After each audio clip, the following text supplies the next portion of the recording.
मा थांखि लानानै बारे बारे लाजि फोनांबाय थादों सानैसो फरायसा आफादनि गुफुर हालामाव ससियेल मिडियानि लांगोनायाव फैनानै Dipen Boro' long live ABSU long live Pramod Boro' long live 41 था गामि हाबनायाव बरायदों जोंहा जेबो बुंनांगौ जोंहा गैया नाथाय जायफोर गावनि आगोमा जिउखौ आबसुनि समाव सारनायाव मुंख्लं जादों जायफोर बिलटिनि समाव सारनायाव मुंख्लं जादों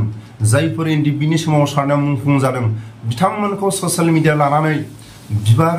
बारसे लानानै बिथांमोनखौ दान्दिसे सम बरायनो थाखाय बिथांमोना सम गैया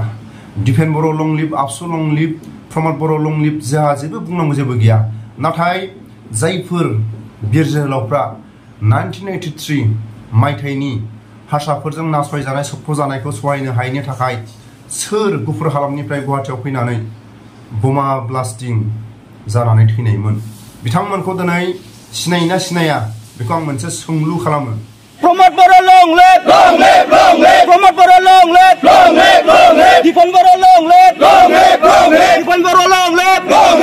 Himanta Biswa Sarma long live Himanta Biswa Sarma long live ABSU long live ABSU long live BTR welcome BTR welcome BTR welcome Pramod Boro' long live Pramod Boro' long live भिडिअनि फुटेजाव एसेबाबो बुजिखाबाय जानो हागौ जायफोर बिथांमोनहा ससियेल मिडियाखौ लेंहरनानै ससियेल मिडियानि बिथांमोनाबो खस्थ' खालायनानै नुजाहैदों बिथांमोना जोबोद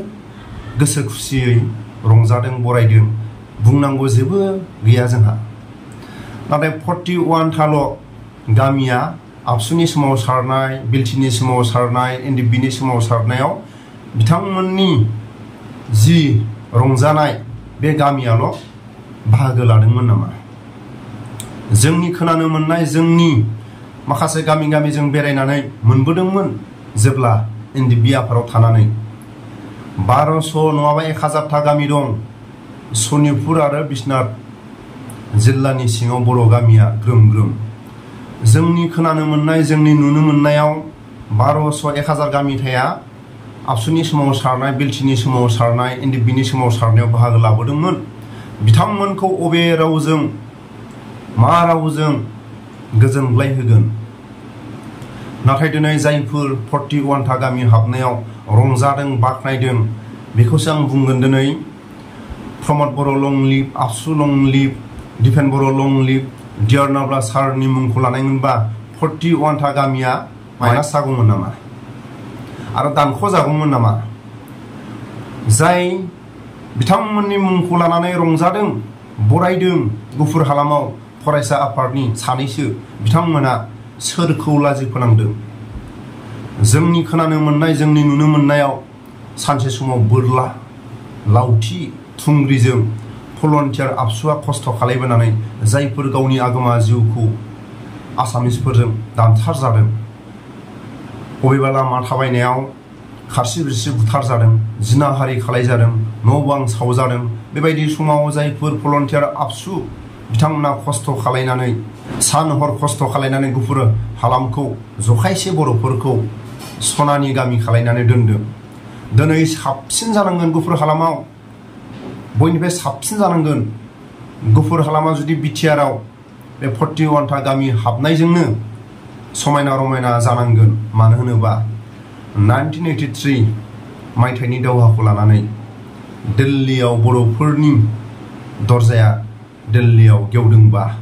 साबसिन जानांगोन गुफुर हालामाव आरो साबसिनै गुफुर हालामाव रायजो राजाफोरजों साफ्रोमबो बर' लिडारफ्रा गुफुर हालामाव रंजा बाजा माखासे समाजखौ फोसाबलांनांगोन माखासे जौगालु खामानिफोरखौ मावलांनांगोन जेरैबायदि माखासे क'क्राझार होननानै बुङोबा बयबो सिनायो मोनथियो साबसिन जानांगोन गुफुर हालामाव 1983 मायथाइयाव गिलु बालु आसामिसफोरजों न' बां सावजादों आलाय सिलाय दानथार जादों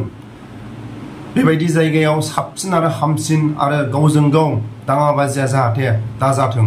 41 था गामिखौ लानानै बेखौनो आं खावलायो दिपेन बर' सारा माखासे बिथोन होदों नामा डियार नाब्ला सारनि मुंखौ दाला एनडिएफबिनि मुंखौ दाला आरो जायफोर गावनि आगोमा जिउखौ लानानै सोमावसारबोदोंमोन भलन्टियार आबसु जायफोर बिलटिनि बिर जोहोलावफ्रा बिथांमोननि मुंखौ दाला होननानै दिपेन बर' सारा मेसेज हरदों नामा बेखौसो आं मोनसे सोंलु खालामो। जोंनि खोनानो मोननाय आरो जोंनि माखासे रायजो राजाफोरनिफ्राय जों खोनानो मोननाय मथे गुफुर हालामनिफ्राय बिलटिनि सोमावसारनायाव राणा आं उपाधिखौ गोसोआव गैला सानसे समाव प्रफुल्ल महन्तनि बर'फोरखौ नासयनाय बर'फोरखौ सोबख'नाय सहायनो हायैयाव गुफुर हालामनिफ्राय गारियाव बमा फिटिं खालायनानै गुवाहाटी बायदियाव गावनि आगोमा जिउखौ सुइसाइड जानो गोनां जादों। मानो थाखाय गासैबो गुफुर हालामनि रायजो राजाफोरनि थासारिखौ लानानै सोरनिबा माइ दै सावजानाय सोरनिबा न' बां सावजानाय सोरनिबा हौवा दानथारजानाय सोरनिबा बिमा बिब'फ्रा जिनाहारि खालायजानाय बेफोरखौ सहायनो हायैनि थाखाय सुइसाइड जानो गोनां जादों गुवाहाटी बायदियाव राणा जाय बिर जोहोलाव बिलटिनि आरो लोगोसे जायफोर आगोमा जिउखौ एनडिएफबिनि सोमावसारनायाव मुंख्लं जादों बिथांमोनखौ दान्दिसे सम जायफोर साफा सानै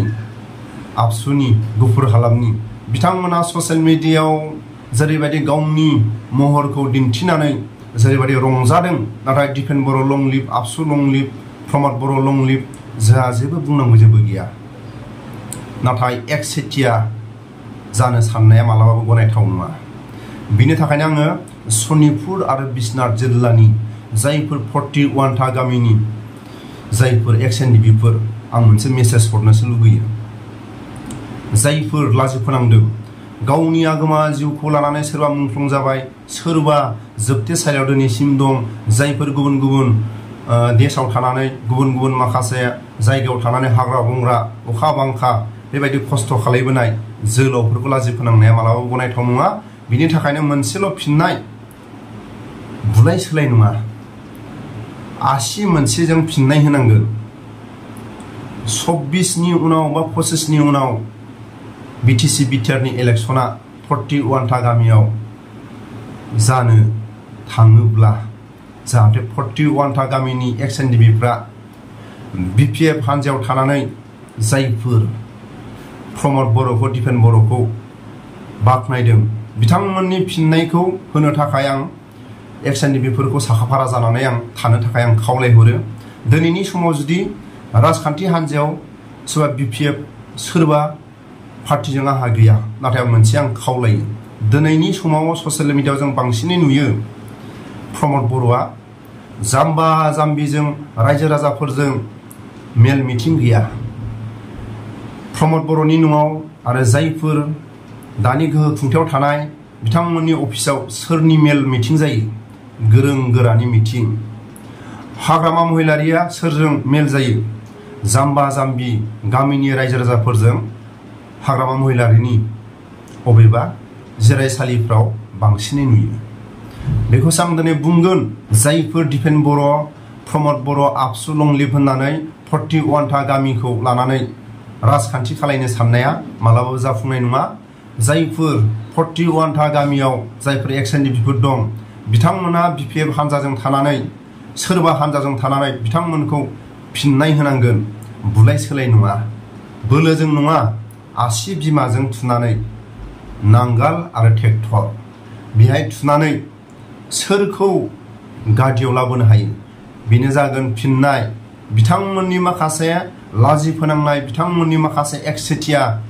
आगान सुरनायखौ फिननाय होनो थाखाय आं बेखौनो फोरमायो। आंहा रावजोंबो गैया राजखान्थि हान्जायाव नाथाय आं बेखौल' गले गले बुंगोन दिनैनि समाव सोर मेल मिटिङाव गोरों गोरायाल' चान्स मोनो प्रमद बर' आरो जायफोर दानि गोहो खुंथायाव थानाय बिथांमोनजों गोरों गोराल' मेल मिटिङा जाम्बा जाम्बि गामिनि रायजो राजाफ्रा चान्स गैया। नाथाय हाग्रामा महिलारिजों गामिनि जाम्बा जाम्बिखौ हाग्रामा महिलारिनि जिरायसालिफ्राव बा हाग्रामानि अबेबा मेल मिटिङाव बांसिनै नुगोन। बिनि थाखायनो रायजो राजाफ्रा बांसिनै सोर साबसिन बेखौसो आङो रायजो राजाफोरनि खाथियाव आखाइ खबजोबनानै आङो आंनि बुंनायफ्राव गोरोन्थिफोर जादोंब्ला निमाहा बियो। गासैबो फरायसा आफादनि नङा, सानैसो मानसिया गुफुर हालामाव ससियेल मिडियाखौ लेंहरनानै जायफोर जोहोलावफोरखौ लाजि फोनांनाया मालाबाबो गनायथाव नङा।